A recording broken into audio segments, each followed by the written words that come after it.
N24 Kannada ನ್ಯೂಸ್ಗೆ ಸ್ವಾಗತ. ಈ ಬಾರಿ ಲೋಕಸಭಾ ಕ್ಷೇತ್ರದ ಬಿಜೆಪಿ ಅಭ್ಯರ್ಥಿ ಜಗದೀಶ್ ಶೆಟ್ಟರ್ ಅವರ ವಿಳಾಸವನ್ನ ಸಚಿವೆ ಲಕ್ಷ್ಮೀ ಹೆಬ್ಬಾಳ್ಕರ್ ಕೇಳ್ತಾ ಇದ್ದಾರೆ. ಆದರೆ ಚುನಾವಣೆ ಬಳಿಕ ಶೆಟ್ಟರ್ ಕೇಂದ್ರ ಸಚಿವರಾದಾಗ ಅವರ ಅಡ್ರೆಸ್ ಹುಡುಕೋ ಪರಿಸ್ಥಿತಿ ಬರಲಿದೆ ಎನ್ನುವುದರ ಮುಖೇನ ಶಾಸಕ ಬಾಲಚಂದ್ರ ಜಾರಕಿಹೊಳಿ ಟಾಂಗ್ ಕೊಟ್ಟಿದ್ದಾರೆ. ಬೆಳಗಾವಿಯಲ್ಲಿ ಇಂದು ಮಾಧ್ಯಮಗಳ ಜೊತೆಗೆ ಮಾತನಾಡಿದ ಅವರು, ಜಗದೀಶ್ ಶೆಟ್ಟರ್ ರಾಜ್ಯದ ಮಾಜಿ ಮುಖ್ಯಮಂತ್ರಿ, ಅವರ ಬಗ್ಗೆ ಹಗುರವಾಗಿ ಮಾತನಾಡುವುದು ಸರಿಯಲ್ಲ. ಈಗ ಅಡ್ರೆಸ್ ಕೇಳುತ್ತಿರುವ ಹೆಬ್ಬಾಳ್ಕರ್ ಅವರೇ, ಮುಂದೆ ಶೆಟ್ಟರ್ ಅವರ ಅಡ್ರೆಸ್ ಹುಡುಕಿಕೊಂಡು ಹೋಗುವ ಪ್ರಸಂಗ ಬರಲಿದೆ ಅಂತ ಕುಟುಕಿದ್ದಾರೆ. ಚುನಾವಣೆ ಪ್ರಚಾರದ ಸಂದರ್ಭದಲ್ಲಿ ರಾಜಕೀಯವಾಗಿ ಮಾತನಾಡಲಿ, ಆದರೆ ವೈಯಕ್ತಿಕ ಟೀಕೆ ಮಾಡುವುದು ಸರಿಯಲ್ಲ. ಗೋಕಾಕ್ ಅರ್ಭಾವಿಯಲ್ಲಿ ಈಗಾಗಲೇ ಶೆಟ್ಟರ್ ಅವರು ಪ್ರಚಾರ ನಡೆಸಿದ್ದು ಅವರಿಗೆ ಈಗಾಗಲೇ ಬೆಂಬಲ ಸಿಕ್ಕಿದೆ. ರಾಮದುರ್ಗ ಸವದತ್ತಿಯಲ್ಲೂ ಬಿಜೆಪಿಗೆ ಬೆಂಬಲ ವ್ಯಕ್ತವಾಗಿದೆ. ಶೆಟ್ಟರ್ ಪರವಾಗಿ ಗೋಕಾಕ್ ಹಾಗೂ ಅರ್ಭಾವಿಯಲ್ಲಿ ಏಪ್ರಿಲ್ 7ರಂದು ಬಿಜೆಪಿ ಬೃಹತ್ ಸಮಾವೇಶ ನಡೆಸಲು ಸಕಲ ಸಿದ್ಧತೆ ಮಾಡಿಕೊಳ್ಳಲಾಗಿದೆ ಅಂತ ಇದೇ ವೇಳೆ ಬಾಲಚಂದ್ರ ಜಾರಕಿಹೊಳಿ ಹೇಳಿದ್ದಾರೆ. ಪಕ್ಷ ಸೂಚಿಸಿದರೆ ಚಿಕ್ಕೋಡಿಗೂ ಹೋಗಿ ನಾನು ಮತ್ತು ಸಹೋದರ ರಮೇಶ್ ಜಾರಕಿಹೊಳಿ ಪ್ರಚಾರ ನಡೆಸ್ತೀವಿ. ಆದರೆ ನಮ್ಮ ಕ್ಷೇತ್ರಗಳು ಬೆಳಗಾವಿ ಕ್ಷೇತ್ರದ ವ್ಯಾಪ್ತಿಗೆ ಬರೋದ್ರಿಂದ ಈ ಕ್ಷೇತ್ರದಲ್ಲಿ ಹೆಚ್ಚು ಪ್ರಚಾರ ಕಾರ್ಯ ನಡೆಸಲಿದ್ದೇವೆ ಅಂತ ಬಾಲಚಂದ್ರ ಜಾರಕಿಹೊಳಿ ಸ್ಪಷ್ಟಪಡಿಸಿದ್ದಾರೆ. ಅಲ್ಲ, ಜಗದೀಶ್ ಶೆಟ್ಟರ್ ನೀನು ಅದಕ್ಕೆ ಗೋಕಾಕಾಗ ಉತ್ತರನೂ ಕೊಟ್ಟರಲ್ಲ ಅವರು. ಯಾಕಂದ್ರೆ ಅಲ್ಲ ಅದ್ರ ಬಗ್ಗೆ ರೀ ಜಗದೀಶ್ ಶೆಟ್ಟರ್ ಅವರು ಮಾತಾಡ್ರಿ. ಹಿಂಗೆ ನಾನು ಯಾಕಂದ್ರೆ ಸಾಕಷ್ಟು ಇಲ್ಲಿ ಕೆಲಸ ಮಾಡಿದ್ರು. ಮತ್ತು ಅವ್ರು ಹೇಳೋರು ರಾಹುಲ್ ಗಾಂಧಿ ಅವ್ರು ಹೋಗಿ ವಯನಾಡಿಗೆ ನಿಲ್ತಾರೋ, ಮತ್ತು ಅವ್ರಿಗೇನು ಅವ್ರು ಅನ್ನೋದಿಲ್ಲ. ಸೋನಿಯಾ ಗಾಂಧಿ ಅವ್ರು ಬಂದು ಬಳ್ಳಾರಿಗೆ ನಿಲ್ತಾರೋ, ಅವ್ರಿಗೇನು ಅನ್ನೋದಿಲ್ಲ. ನನಗೆ ಯಾಕೆ ಹಿಂಗೆ ಹತ್ತಾರ ಅಂತೇಳಿ ನಾ ಏನಷ್ಟು ಇದಲ್ಲ.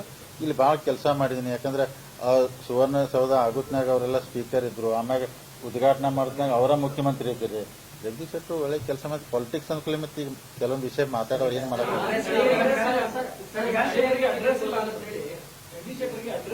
ಸುರೇಶ್ ಅಂಗಡಿ ಅವ್ರ ಮನೇನ ಅವ್ರ ಅಡ್ರೆಸ್ ಇಲ್ಲ ರೀ ಮತ್ತೆ ಅಲ್ರಿ.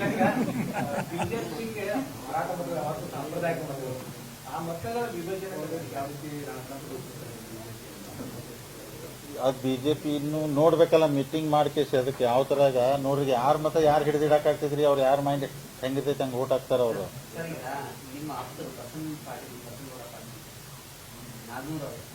ಅವ್ರನ್ನು ಸೇರಿದಂತೆ ನಿಮ್ಮ ಅಡ್ಡಾದಾಗೆ ಬಂದು ನಿಮ್ಮ ಆಪ್ತರಿಗೆ ಮಾತುಕತೆ ಮಾಡುವಂಥದ್ದು, ಅವರನ್ನ ಸೇರುವಂತ ಪ್ರಯತ್ನ ಕಾಂಗ್ರೆಸ್ ನಾಯಕರಿಂದ ನಡೀತಾ ಇದೆ. ಇಲ್ಲ ಅಂದ್ರೆ ನಾಗನೂರ್ ಬಸಗೌಡರು ಭಾಳ ಸೀನಿಯರ್ ಪಾಲಿಟಿಷಿಯನ್ ರೀ. ಸೊ ಅವ್ರ ಮತ್ತೆ ನಮ್ದೆಲ್ಲ ಅಂದ್ರೆ ಒಂಥರ ಅವರು ಶಿವಾಪುರ ಶಂಕರಗೌಡಿ ಇಲ್ಲ ಇಬ್ಬರು ಭಾಳ ದೊಡ್ಡ ಲೀಡರ್ ಇದ್ರು. ಅವ್ರು ಶಿವಾಪುರ ಶಂಕರ ತೀರ್ಕೊಂಡ್ರಿ ಇವತ್ತು. ನಾಗನೂರ್ ಭಾಳ ಸೀನಿಯರ್ ಪಾಪ ಅವರಿಗೆ ಹೆಚ್ಚು ಒಂಥರ ಮನೇಲಿ ಇರ್ತಾರ. ಆಮೇಲೆ ನೋಡ್ರಿ ಪಾಲಿಟಿಷಿಯನ್ ಅವ್ರ ಮನೆಗೆ ಕಾಂಗ್ರೆಸ್ ಅವರು ಹೋಗ್ತಾರೋ, ಬಿಜೆಪಿ ಅವ್ರು ಎಲ್ಲಾರು ಹೋಗ್ತಾರೋ. ಅದಕ್ಕೇನು ಸೀರಿಯಸ್ ಕೂಡ ಮತ್ತೆ ಈಗ ಮನೆಗೆ ಬಂದವ್ರು ಬರಬೇಡ ಯಾರಿಗೂ ಅನ್ನಕ್ಕೆ ಆಗೋದಿಲ್ಲ ರೀ. ಗೋಕಾಕು ಮತ್ತು ಅರ್ಭಾವಿ ಬಿಜೆಪಿ ಭದ್ರಕೋಟೆ ಅಲ್ಲೇ ಅಚ್ಚರಿ ರಿಸಲ್ಟ್ ಬರುವಂತ ಕಾನ್ಫಿಡೆನ್ಸ್ ಅಲ್ಲಿ ಅವ್ರು ಅದಾರೆ. ಯಾರು ಕಾಂಗ್ರೆಸ್ ಅವ್ರಿ ಈಗ ಅಲ್ಲಿ ಎಫರ್ಟ್ ಎಲ್ಲರೂ ಮಾಡೋರಲ್ಲ. ಈಗ ಯಾರು ಚುನಾವಣೆ ನಿಂತಂತಾರಿ, ಯಾರು ಸೋಲ್ಬೇಕಂದ್ರೆ ಎಲ್ಲ ಗೆಲ್ಬೇಕನ್ನೋರು ಅವರು ಪ್ರಯತ್ನ ಮಾಡೋರು. ಬಿಜೆಪಿ ಇಲ್ಲ ನೋಡ್ರಿ, ಈಗ MLA ಚುನಾವಣೆಯಲ್ಲಿ ಜಾತಿ ಮತ್ತೊಂದು ಸ್ವಲ್ಪ ನಡೆದವ್ರೆ.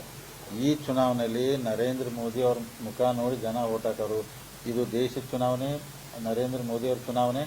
ಹೆಚ್ಚು ಒಲವು ಇಡೀ ದೇಶದಾಗ ಭಾರತೀಯ ಜನತಾ ಪಾರ್ಟಿ ಕಡೆ ಇದ್ರೆ ಜಗದೀಶ್ ಶೆಟ್ಟರ್ ಖಂಡಿತ ಅನುಕೂಲ ಆಗ್ತೈತೆ. ನಮಗೆ ಕಾನ್ಫಿಡೆನ್ಸ್ ಇದೆ. ಸತೀಶ್ ಜಾರಕಿಹೊಳಿ ಪ್ರಿಯಾಂಕಾ ಜಾರಕಿಹೊಳಿ ಗೆಲ್ಸೋದು ಎಷ್ಟು ಇಂಪಾರ್ಟೆಂಟ್ ಇದೆ, ಮುಲಾಮ್ ಗೆಲ್ಲಿಸಬೇಕಾದ್ರೂ ಅಷ್ಟೇ ಇಂಪಾರ್ಟೆಂಟ್. ಗೋಕಾಕ್ ಮೇಲೆ ಅವ್ರ ತಂದೆ ಆದ ಪ್ರಭಾವ ಹೊಂದಿದ್ದಾರೆ.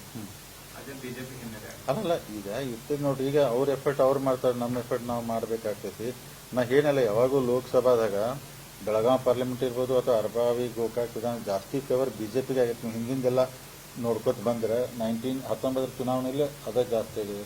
ಅದಕ್ಕೆ ಈಗ ಹೇಳ್ತಾರಲ್ಲ ರೀ ಜಗದೀಶ್ ಶೆಟ್ಟರ್ ಹೊರಗಿನವ್ರು ಹಂಗಲ್ಲ. ಪಾಲಿಟಿಕ್ಸು ಈಗ ಚುನಾವಣೆ ಐತೆ ಅಂತ ಮಾತಾಡ್ಬೇಕಾದ್ರೆ ಜಗದೀಶ್ ನಾ ಏನಿಲ್ಲ, ನಮ್ಮ ಬೆಳಗಾವಿ ಲೋಕಸಭಾ ಸದಸ್ಯ ಗೆದ್ದು ಆಡಳಿತ ಪಕ್ಷ ಕೂತ್ರೆ ಒಳ್ಳೇದಾಗ್ತದೆ, ವಿರೋಧ ಪಕ್ಷ ಕೊಂಡಬಾರ್ದು ಅಂತ ನನ್ನ ವಿನಂತಿ.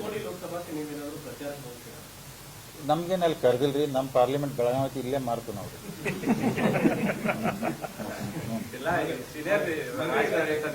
ನಾವ್ ಎಲ್ಲಿ ಅರವಾನ್ ಬಿಟ್ಟು ಎಲ್ಲಿ ಬರ್ತೀವ್ರಿ? ಅಲ್ಲ ನಮ್ಮನ್ಯಾಗ ಜಿಲ್ಲಾ ಲೀಡರ್ ಮಾಡತ್ತೀವಿ. ಅಲ್ಲಲ್ಲ ಅವ್ರು ಅಲ್ಲಿಯೂ ಸಾಕಷ್ಟು ಜನ ಲೀಡರ್ ಕೆಲಸ ಮಾಡತ್ತಾರ. ನಮಗಂದ್ರೆ ಪಾರ್ಟಿಯಿಂದ ಯಾರಲ್ಲಿ ಹೇಳಿಲ್ಲ ರೀ. ಸೊ ನಾವಿಲ್ಲಿ ಈಗ ರಮೇಶ್ ಅವ್ರಿರ್ಬೋದು, ನಾವು ಇರ್ಬೋದು, ಜಾಸ್ತಿ ಪಾರ್ಲಿಮೆಂಟ್ದಾಗ ಜಾಸ್ತಿ ಕೆಲಸ ಮಾಡ್ತೀವಿ.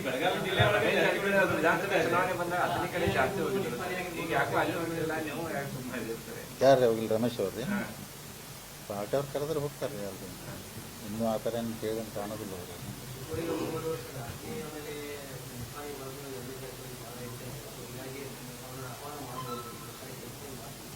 ಈಗ ನಾ ರಮೇಶ್ ಜಾರಕಿಹೊಳಿ ನಿನ್ನ ರಿಕ್ವೆಸ್ಟ್ ಮಾಡಿದ್ದೇನೆ, ನಿಮಗೆ ಒಟ್ಟ ಕೈಗೆ ಸಿಗಬೇಡ ಅಂತ ಹೇಳಿದೆ ನಾನು.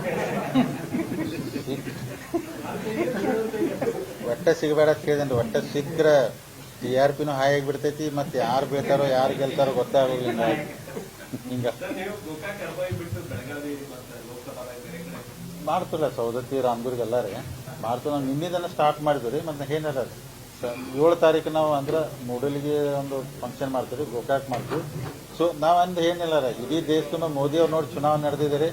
ವಾತಾವರಣ ನೋಡಿದ್ರೆ ಅಷ್ಟು ಜಗದೀಶ್ ಶೆಟ್ಟರ್ ಅವ್ರು ಯಾರು ಅಂಡರ್ ಎಸ್ಟಿಮೇಟ್ ಮಾಡಬಾರ್ದು. ನಾನು ಅಪೋಸಿಷನ್ದವ್ರಿಗೆ ಹೇಳ್ತಾನಂದ್ರೆ ಮಾಜಿ ಸಿಎಂ ಅವರಿಗೆ ನಾಚಿಕೆ ಆಗಬೇಕು ವರ್ಡ್ಗಳು ಕೂಡ ಯೂಸ್ ಆಗ್ತಾ ಇಲ್ಲ. ಇವೆಲ್ಲ ಬೇಕಂತ ಅಲ್ಲ, ನಾನು ಎಲ್ಲ ಪೊಲಿಟಿಷಿಯನ್ ಅಂದ್ರೆ ಜಗದೀಶ್ ಶೆಟ್ಟರ್ ಅಷ್ಟು ಅಂಡರ್ ಎಸ್ಟಿಮೇಟ್ ಮಾಡಬೇಡ್ರಿ. ಅವರು CM ಇಷ್ಟೆಲ್ಲ ಸೀನಿಯರ್ ಅದಾರು.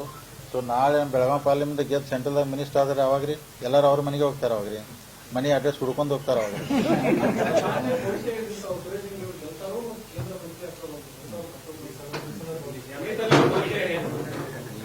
ಎಲ್ಲಿ ಮಾಡಗತ್ತದಲ್ರಿ ಆರಂಭದಲ್ಲಿ ರಮೇಶ್ ಜಾರಕಿಹೊಳಿ ಅವರು ಹೊರಗಿನವರು ಟಿಕೆಟ್ ಕೊಡ್ಬಾರ್ದು ಅನ್ನುವಂಥ ಡಿಮ್ಯಾಂಡ್ ಮಾಡಿದ್ರು.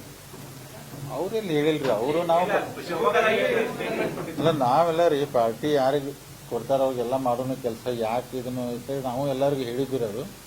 ಸೊ ಆ ಥರ ಡಿಸಿಷನ್ ಕೊಟ್ಟು ಬಿಟ್ಟಿದ್ದಾರೆ ಹೈಕಮಾಂಡ್ ರೀ. ಮತ್ತು ಆ ಪ್ರಕಾರ ಮಾಡೋದು ಕೆಲಸ ಈಗ. ಸೊ ಏನೆಲ್ಲ ಆಗಲಿ, ನಮ್ಮ ಬೆಳಗಾವಿ ಪಾರ್ಲಿಮೆಂಟ್ ಗೆದ್ದು BJP ಅವ್ರು ಗೆದ್ದು ಸೆಂಟ್ರಲ್ದಾಗ ಮಿನಿಸ್ಟರ್ ಆಗ್ಲಿಕ್ಕೆ ನಮ್ಮದು ಆಸೆ ಐತಿ. ನಮ್ಮ ಸುರೇಶ್ ಅಂಗಡಿ ಜಸ್ಟ್ ಮಿನಿಸ್ಟರ್ ಆಗಿದ್ದಕ್ಕೆ ಎಷ್ಟು ಕೆಲಸ ಅದು, ರೈಲ್ವೆದು ಎಲ್ಲ ಎಷ್ಟು ಕೆಲಸ ಅದು ರೀ. ಹಂಗಾಗಲಿ ಅಪೋಸಿಷನ್ ಕುಣಿಸಿ ಏನು ಮಾಡೋದು ನೀವು ಅದು. ಥ್ಯಾಂಕ್ ಯು ರೀ. ಇದೊಂದು ಎಲ್ಲ ಮುಗಿತೀರಿ, ಇಲೆಕ್ಷನ್ಗೆ ಹೋಗೋದಾ ಅಲ್ಲಿ ಸೀದಾ ಪಾಲಿಟಿಕ್ಸ್ಗೆ.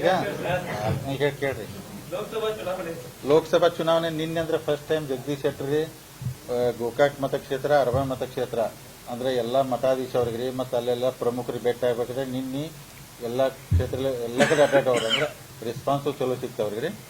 7 ತಾರೀಕು ಅಂದ್ರೆ ಬರೋ 7 ತಾರೀಕು ಗೋಕಾಕ್ದಲ್ಲಿ ಒಂದು ಸಮಾವೇಶ ಆಗ್ತಾ ಇದೆ ರೀ, ಅರ್ಬನ್ ಕ್ಷೇತ್ರದಲ್ಲಿ ಆಗ್ತಾ ಇದೆ. ಅಂದ್ರೆ ನಾವು ಲೋಕಲ್ ಮಟ್ಟದಲ್ಲಿ ಜಗದೀಶ್ ಶೆಟ್ಟರ್ ಅವರು ಬರ್ತಾರೋ. ಸೊ ನಿನ್ನಿದ ಶುರು ಮಾಡಿದಾರೆ ಅವ್ರಿ. ಸೊ ರೆಸ್ಪಾನ್ಸ್ ಎಲ್ಲ ಬರ್ತಾ ಇದೆ ರೀ. ಸೊ ಎಲ್ಲರೂ ಕರೆಕ್ಟಾಗಿ ಏನು ಏನಿಲ್ಲ ರೀ, ಈಗ ಎಲ್ಲರೂ ಸ್ವಲ್ಪ ಏನು ವ್ಯತ್ಯಾಸ ಭಿನ್ನಾಭಿಪ್ರಾಯ ಮರೆತು ಎಲ್ಲರೂ ಕೂಡ ಕರೆಕ್ಟಾಗಿ ಮಾಡಿದ್ರೆ ನಮ್ಮ BJPಗೆ ಜಾಸ್ತಿ ಚಾನ್ಸ್ ಇದೆ ರೀ. ಜಾರಕಿಹೊಳಿ ಬ್ರದರ್ಸ್ ಸ್ಟಾರ್ಟ್ ಮಾಡಿದ್ದಾರೆ. ನೀವು ಸ್ಟಾರ್ಟ್ ಮಾಡಿದ್ರೆ ಅದು ಕಾವು ತಗೊಳ್ಳೋದು. ಅಲ್ಲ, ನಾವು ಆಲ್ರೆಡಿ ಸ್ಟಾರ್ಟ್ ಮಾಡಿದ್ವಿ. ನಾವು ನೋಡ್ರಿ, ಇನ್ನೂ ಅವ್ರ ಟಿಕೆಟ್ ಡಿಕ್ಲೇರ್ ಆಗೋದು ಮೊದಲು ಕಲ್ಲೊಳಗೆ ಒಂದು ಫಂಕ್ಷನ್ ಮಾಡಿದ್ವಿ ನಾವು, ಅವತ್ತು ಹೇಳಿದ್ದು ನಾವು. ಸೊ ಆಲ್ರೆಡಿ ಸ್ಟಾರ್ಟ್ ಮಾಡಿದ್ವಿ. ಈ 7 ತಾರೀಕಿನ ಬರ್ತಾಯಿದ್ದಿಲ್ಲ ಏಪ್ರಿಲ್ ರೀ. ಸೊ ಗೋಕಾಕ್ ಅರ್ಬನ್ ದೊಡ್ಡ ಪ್ರಮಾಣದಲ್ಲಿ ನಾವು ಫಂಕ್ಷನ್ ಮಾಡ್ತಾಯಿದ್ವಿ ರೀ. ಮತ್ತು ಜಗದೀಶ್ ಶೆಟ್ಟರ್ ಅವ್ರು ರಾಮದುರ್ಗನಾಗ ನಮ್ಮ ಸೌದತ್ತಿ ಬೈಲೊಂಗಲ ಅಲ್ಲಿ ನಾಳೆ ನಾಡ್ದೆಲ್ಲ ಹೋಗಿ ಅಲ್ಲಿ ಎಲ್ಲ ಮಾತಾಡ್ತಾ ಇದ್ದಾರೆ. ಸೊ ಅದಕ್ಕೆ ಚೆನ್ನಾಗಿದೆ. BJP ನಮ್ಗೆಲ್ಲ ಐತಿಹಾಸಿಕ ರಿಸಲ್ಟ್ ಬರ್ತಿದೆ ಅಂತ ಹೇಳಿ ಲಕ್ಷ್ಮೀ ಹೆಬ್ಬಾಳ್ಕರ್ ಅವರು ಹೇಳ್ತಾ ಇದ್ದಾರೆ. ಕಾಂಗ್ರೆಸ್ ಲೀಡ್ ಬರುತ್ತೆ, ಪಂಚಮಸಾಲಿ ಸಮುದಾಯದವರು ಕೈ ಹಿಡಿತಾರೆ, ಐತಿಹಾಸಿಕ ತೀರ್ಪು ಬರುತ್ತೆ ಅನ್ನೋದು. ಆ ರೀತಿ ಏನಾದ್ರು ಸ್ಟ್ರಾಟಜಿ ಕಾಂಗ್ರೆಸ್ನವ್ರು ಮಾಡ್ತಾ ಇದ್ದಾರೆ. ಗೊತ್ತು. ಈಗ ನೋಡಿ, ಇಲೆಕ್ಷನ್ ನಿಂತಲ್ಲಿ ಅವರು ಗೆಲ್ಬೇಕಂತ ಪ್ರಯತ್ನ ಮಾಡವ್ರಿ, ನಾವು ಗೆಲ್ಬೇಕಂತ ಪ್ರಯತ್ನ. ಫೈನಲಿ ವೋಟರ್ಸ್ ಎಲ್ಲ ನೀವು ನೋಡತ್ತೀರಿ ಇಡೀ ದೇಶದಲ್ಲಿ. ಸೊ ಇದೆಲ್ಲ ತಮ್ಮ ಮಾಧ್ಯಮ ಮುಖಾಂತರ ಏನು ನಾವು ಸರ್ವೆ ನೋಡ್ತಾ ಇದೀವಿ, ಆಲ್ ಓವರ್ ಇಂಡಿಯಾ ಕಾಂಗ್ರೆಸ್ 45 ಮ್ಯಾಗ ಸೀಟ ತೋರಿಸ್ತಲ್ಲ, ನೀವೇ ತೋರಿಸಲ್ಲ, ನಾ ಅಲ್ರಿ. ಅಂದ್ರೆ ಎಲ್ಲ ನ್ಯಾಷನಲ್ TV 45 ಮ್ಯಾಗ ಕಾಂಗ್ರೆಸ್ ಬರ್ದಲ್ಲ. ಅದಕ್ಕೆ ನಾವು ಮಂದಿಗೆ ಏನು ಅಪೀಲ್ ಮಾಡತ್ತೀವಿ, ನಮ್ಮ ಬೆಳಗಾವಿ ಲೋಕಸಭಾ ಏನು MP ಇದಾರಲ್ಲ ಅವ್ರು ಗೆದ್ದೋಗಿ ಆಡಳಿತ ಪಕ್ಷ ಕೂತ್ರೆ ಚಲೋ ಆಗ್ತೈತಿ, ವಿರೋಧ ಪಕ್ಷದಲ್ಲಿ ಕೂತು ಏನೂ ಆಗೋದಿಲ್ಲ ಅಂತೇಳಿ ನಾವು ವಿನಂತಿ ಮಾಡತ್ತೀವಿ. ಜಗದೀಶ್ ಶೆಟ್ಟರ್ ಅವರು ಹೊರಗಿನವರು ಅಂತ ಹೇಳಿ ಕ್ಯಾಂಪೇನ್ ಮಾಡ್ತಿದ್ದಾರೆ ಕಾಂಗ್ರೆಸ್ನವರು. ಹ್ಞೂ ರೀ. ತಾಜಾ ಸುದ್ದಿಗಾಗಿ TV 24 ನ್ಯೂಸ್ಗೆ ಸಬ್ಸ್ಕ್ರೈಬ್ ಮಾಡಿ ಮತ್ತು ಬೆಲ್ ಐಕಾನ್ ಒತ್ತಿ ತಪ್ಪದೇ ಲಿಂಕ್ ಶೇರ್ ಮಾಡಿ.